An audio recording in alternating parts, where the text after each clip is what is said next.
Vous avez vu nos résultats à tous les deux. On va en profiter pour se présenter un petit peu. C'est parti. Let's go. Épisode 1, on va le faire en 4 épisodes pour vous expliquer un petit peu d'où on vient et qu'est-ce qui a permis cette transformation qu'on a aujourd'hui. Je vais laisser le soin à ma chérie de commencer pour se présenter. Alors moi je suis Estelle, j'ai 42 ans. Et oui. Et moi je suis Chris, j'ai 33 ans. Et oui, au moment où on tourne la vidéo bien sûr. On s'est rencontrés il y a 10 ans et il y a 10 ans, on n'était pas du tout les mêmes. Exactement. Bon, toi il y a aussi une métrique, ce qu'il faut prendre en compte, c'est que tu es une maman aussi. Oui. Voilà, pour enlever le côté psychologique des gens à dire tu as de la chance, on enlève de suite. Allez, maman aussi, on sait la problématique des mamans et c'est des vraies douleurs, des vrais complexes, des vraies difficultés. Dans ces 10 ans, il en est passé des choses. De la trentenaire, je suis passée quadra et là aussi, c'est pas simple.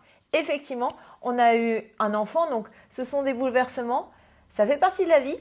Il faut faire avec, s'amuser avec, hormonalement, etc. etc. Et puis, si vous nous connaissez un petit peu, vous savez qu'on est des bons vivants, des épicuriens. Et là aussi, il faut faire avec et on veut être en forme sans se priver. Exactement.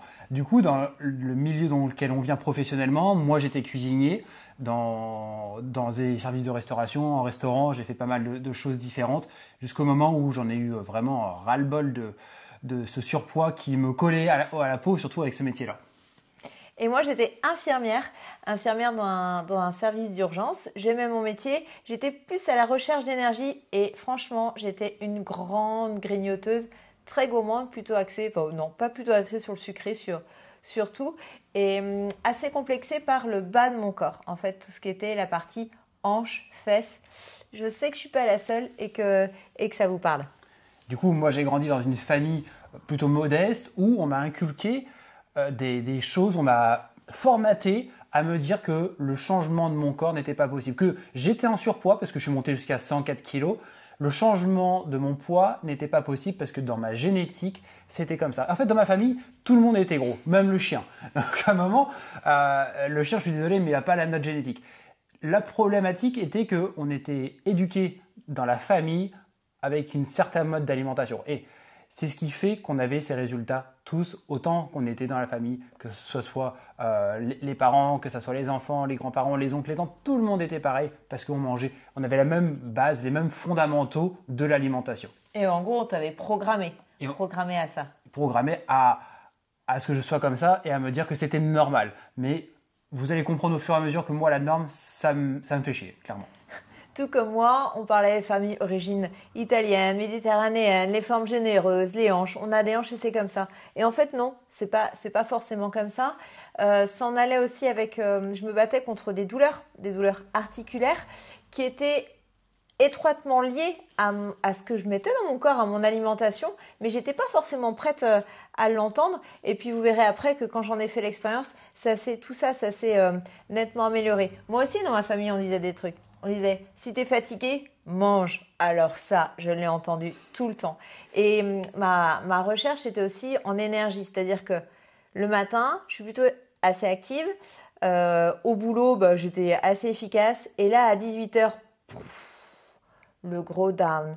Pas plus envie. Du coup, ça veut dire manque de patience également. Et manque de patience quand on est mère de famille. Et bien, à 18h, c'est là qu'on en a besoin parce que la journée, elle n'est pas terminée.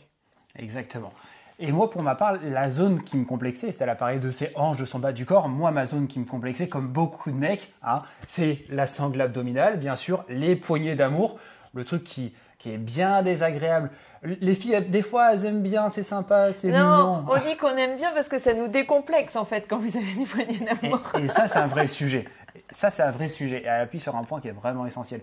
Mais pour nous, les mecs, c'est vraiment la poignée d'amour. C'est le truc le plus désagréable qu'on peut avoir sur le corps. Et je sais que je ne suis pas le seul. Cette sangle abdominale, c'est vraiment un démon. C'est quelque chose qui est horrible. Et pour s'en débarrasser, c'est vraiment pas facile. On en parlera dans un prochain épisode où on parlera du déclic et on parlera de ce qui a été mis en place, des essais foirés, parce qu'on a fait des choses, on a testé des choses, c'était complètement foiré.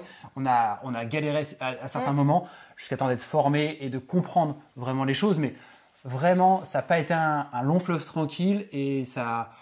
Par contre, c'était un chemin qui était plein d'expérience et plein de croissance et plein d'évolution. Et tout ça pour vous dire que c'est pas plus facile pour nous. On est comme vous en fait.